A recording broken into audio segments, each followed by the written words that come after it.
मुफ्त दवा, शिक्षा या फिर अन्य तरह का लालच देकर मध्य प्रदेश में धर्मांतरण खुलेआम चलता रहता है। अक्सर इस तरह का लालच आदिवासियों को या फिर आर्थिक रूप से कमजोर वर्ग के लोगों को दिया जाता है। रतलाम में भी धर्मांतरण के खेल का खुलासा तब हुआ जब चर्च में 150 से ज्यादा आदिवासी मिले। रतलाम में विश्व हिंदू परिषद ने जमकर हंगामा काटा। उनका आरोप है कि चर्च में बीमारी ठीक करने के बहाने से लोगों का धर्मांतरण कराया जा रहा था। लाखिया गांव के आमलीपाड़ा ग्राम पंचायत में धर्मांतरण कराए जाने का मामला सामने आया। बताया जा रहा है कि खेत पर बने एक मकान में, जिसे चर्च बताया जा रहा है, यहाँ प्रार्थना सभा चल रही थी, जिसमें 150 से ज्यादा ग्रामीण आदिवासी मिले हैं, जिनका कहना है कि प्रार्थना के माध्यम से उनका उपचार किया जा रहा था। जैसे ही धर्मांतरण की सूचना हिंदू संगठन के कार्यकर्ताओं को मिली तो वो मौके पर पहुंचे और हंगामा खड़ा हो गया। डीडी नगर पुलिस ने हिंदू संगठन के कार्यकर्ताओं की शिकायत पर एक व्यक्ति को हिरासत में लिया, जिस पर उपचार के बहाने धर्मांतरण का आरोप है। पुलिस मामले में मध्य प्रदेश धार्मिक स्वतंत्रता अधिनियम 2021 की धारा 3/5 में केस दर्ज कर जांच में जुटी है। विश्व हिंदू परिषद के मुताबिक गांव के खेत में बने एक बड़े हॉल को धर्म विशेष के तहत सजाया गया था और अलग अलग गांव से लोगों को बुलाकर प्रार्थना सभा के नाम पर धर्मांतरित किया जा रहा था।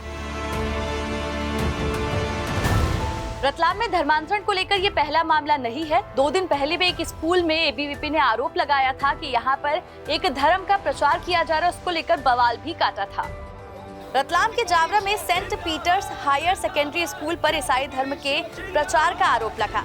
अखिल भारतीय विद्यार्थी परिषद के सदस्य सूचना मिलने के बाद धर्मांतरण बंद करो के नारे लगाते हुए स्कूल कैंपस में घुस गए थे। एबीवीपी ने स्कूल मैनेजमेंट को धमकी दी कि अगर स्कूल में सुबह प्रार्थना के बाद भारत माता का जयघोष नहीं कराया तो बड़ा आंदोलन करेंगे। साथ ही उन्होंने क्लास में लगी ईसाई धर्म से जुड़ी तस्वीरें हटाई। भारत माता और सरस्वती माँ की तस्वीरें नहीं होने पर खुद मंगवा कर लगाई। स्कूल में ही भारत माता की सामूहिक आरती पाठ भी किया गया।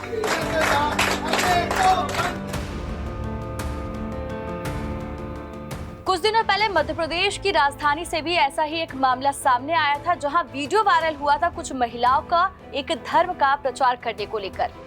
भोपाल में धर्म परिवर्तन का बड़ा मामला बीते दिनों सामने आया था। गरीब बस्तियों में 20 लाख रुपए, मकान, बच्चे को मिशनरी स्कूल में फ्री शिक्षा का लालच देकर लोगों को ईसाई धर्म अपनाने के लिए कहा जाता था। पिपलानी थाना क्षेत्र में सड़क पर खुलेआम एक कारोबारी को ईसाई धर्म अपनाने के लिए प्रलोभन देती 3 महिलाओं का वीडियो वायरल हुआ था। मामला संज्ञान में आने के बाद आनंद नगर पुलिस ने धार्मिक स्वतंत्रता अधिनियम की धाराओं के तहत 5 लोगों के खिलाफ FIR दर्ज कर सभी को गिरफ्तार कर लिया था।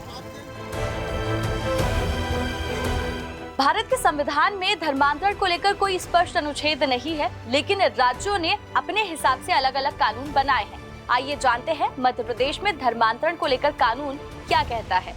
साल 1968 में धर्म परिवर्तन पर कानून बनाने वाला देश का दूसरा राज्य मध्य प्रदेश है।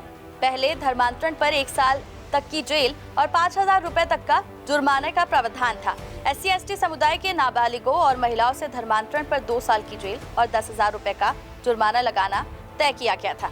इसके बाद साल 2020 दिसंबर में शिवराज सरकार के दौरान इस कानून में संशोधन किया गया। शिवराज कैबिनेट ने मध्य प्रदेश धार्मिक स्वतंत्रता विधेयक 2020 को मंजूरी दी। इस विधेयक में शादी या धोखाधड़ी से कराया गया धर्मांतरण भी अपराध माना गया, जिसके लिए अधिकतम 10 साल की कैद और 1 लाख रुपए के जुर्माने का प्रावधान तय हुआ। यही नहीं, धर्म छिपाकर शादी के अपराध में 3 से 10 साल तक की कारावास और 50,000 रुपए के जुर्माने का प्रावधान रखा गया। भारत धर्मनिरपेक्ष देश है। यहाँ हर धर्म से जुड़े लोगों को समान अधिकार के साथ जीने का पूरा हक है। लेकिन अगर किसी के साथ जोर जबरदस्ती की जाती है या फिर किसी तरह का लालच देकर दबाव बनाकर उसका धर्म परिवर्तित किया जाता है तो ये अपराध की श्रेणी में आता है। ये गैर कानूनी कहलाता है। फिलहाल के लिए इस वीडियो में इतना ही। देश प्रदेश की खबरों के लिए जुड़े रहिए हमारे साथ और देखते रहिए चौथा खंबा। नमस्कार।